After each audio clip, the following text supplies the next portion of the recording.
تجھے تو یار اپنا یوں تو ہم ہر بار کہتے ہیں، ولے لیکن کم ہیں وہ لوگ جن کو یار کہتے ہیں۔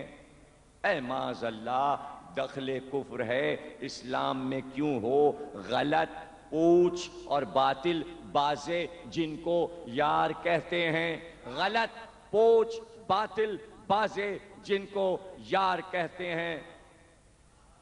سگے کو میر میں تو اس شیر حق کا ہوں جس کو سب نبی کا خیش بھائی حیدر کرار کہتے ہیں۔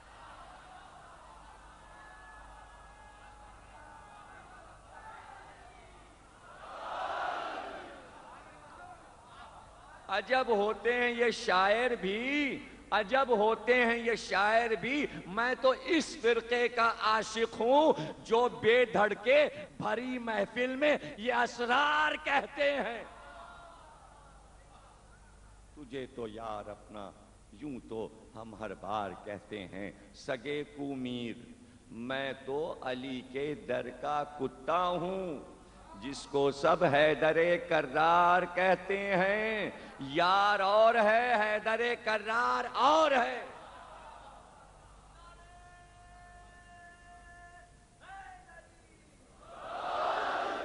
یہ عجیب مشاعرہ ہے، کہیں نام لے کے اور کہیں بغیر نام لیے ہوئے۔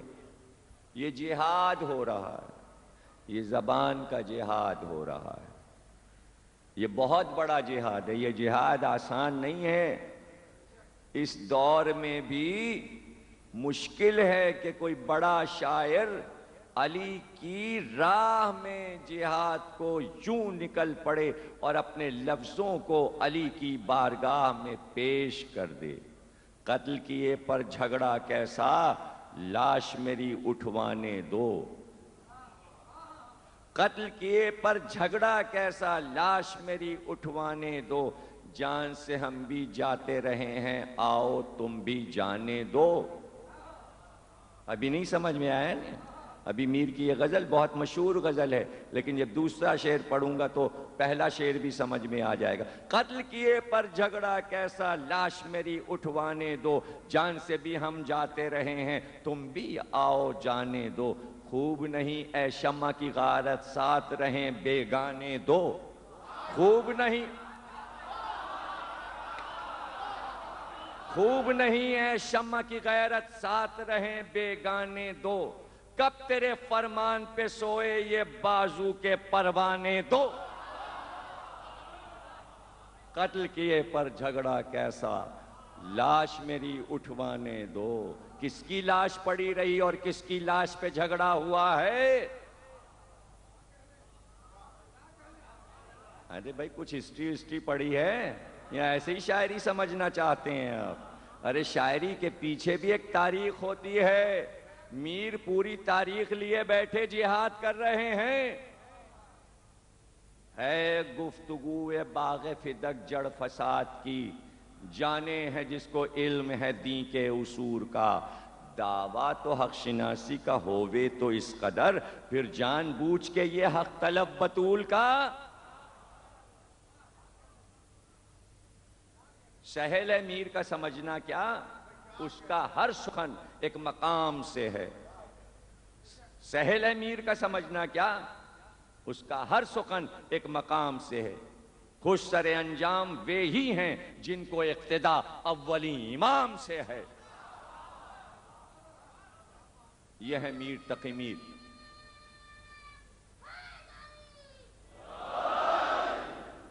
یہ ہے میر تقی میر۔ تو اب جو میر کی راہ پہ چلے وہ آپ سے آپ بڑا شاعر ہو جائے گا۔ غالب نے اعلان کیا کہ ہم میر کی تقلید میں آگے بڑھ رہے ہیں، تو غالب بھی بڑے شاعر ہو گئے۔ لیکن بڑا شاعر یوں نہیں بنتا، جب تک علی کی راہ میں جہاد نہیں کرے گا بڑا شاعر نہیں بن سکتا۔ غالب یہ کہتے تھے میں اردو سے زیادہ فارسی میں بات کرتا ہوں، اور فارسی کا دیوان غالب کا بہت ضخیم ہے، اور منزل آ گئی کہ دیوان چھپے۔ پبلشر نے کہا کہ بھئی اس میں ایک ربائی ایسی ہے کہ ہم وہ نہیں چھاپیں گے. غالب نے کہا چھپے گی، اور نہیں چھپے گی تو دیوان نہیں چھپے گا. پھر دیوان نہیں چھپائیں گے. دیوان چھپا، ربائی ہے. دیوان شروع ہوا مدح علی سے، ختم ہو گیا مدح علی پر. یہ آخری منزل ہے دیوان کی جہاں غالب نے مشاعرے میں یہ ربائی پڑھی تھی. کہا شرط است کہ بہر ضبط آداب و رسوم کا اسلام میں، دین میں اچھی باتیں، عقیدہ، اخلاقیات باقی رکھنے کے لیے شرط ہے. بغیر شرط کے دین باقی نہیں رہ سکتا. شرط است کہ بہر ضبط آداب و رسوم. کیا شرط ہے؟ خیزت بعد از نبی امام معصوم. شرط یہ ہے کہ جب نبی وفات پا جائے تو اس کے بعد جو امام آئے وہ معصوم ہو. غیر معصوم آئے گا تو سب معاملہ بگڑ جائے گا. جہاد دیکھ رہے ہیں آپ کیسے ہو رہا ہے. جو جہاد آپ کرتے ہیں وہ جہاد یوں ہو رہا ہے.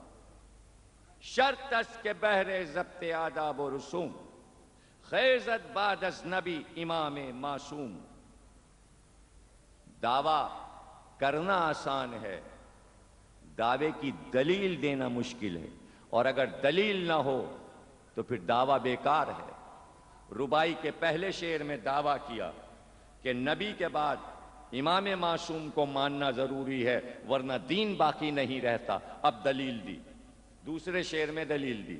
پہلے میں کہا شرط است کہ بہر ضبط آداب و رسوم خیزت بعد از نبی امام معصوم. اب دلیل دی.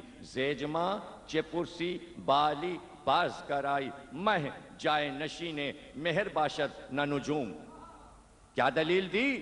کہ یہ باتیں مت کرو کہ نبی کے بعد اگر کہیں مجمع لگ گیا تو ہم نے اس کو تسلیم کر لیا مجمع کو. یہاں مجمع نہیں چلا کرتا ہے بلکہ نبی کے بعد ہمیشہ امام معصوم کو مانا جاتا ہے. کیا تم نے نہیں دیکھا کہ جب آفتاب ڈوب جاتا ہے تو اس کا جانشین چاند بنتا ہے، ستارے سورج کے جانشین نہیں ہوتے.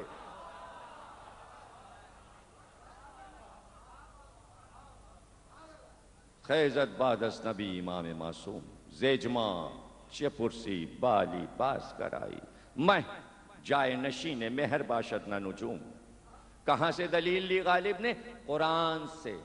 وَالشَّمْسِ وَالضُّحَاهَا وَالْقَمَرِ إِذَا تَلَاهَا. قسم ہے مجھے آفتاب کی جب وہ روشن ہو، اور قسم ہے مجھے چاند کی جب وہ سورج کا جانشین بن کے اس کے پیچھے پیچھے آئے. یعنی سورج کا جانشین چاند ہے، ستارے نہیں ہیں. اب آپ کہتے رہیے اور ستاروں کی مانند، لیکن آفتاب کا جانشین آج تک ستارہ نہیں بنا.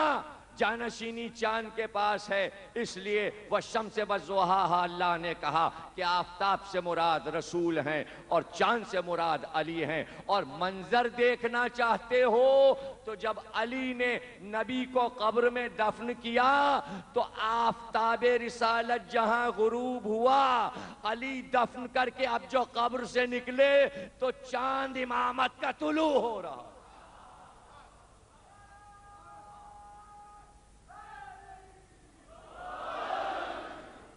علی چاند ہیں، قمر امامت ہیں، رسول آفتاب رسالت ہیں. چاند سورج کا جانشین ہے. اور جب اردو میں غالب نے غزلیں پڑھیں مشاعرے میں تو غالب نے وہ باتیں کہیں کہ جو تصور میں نہیں تھا. غالب ندیم دوست سے آتی ہے بوئے دوست.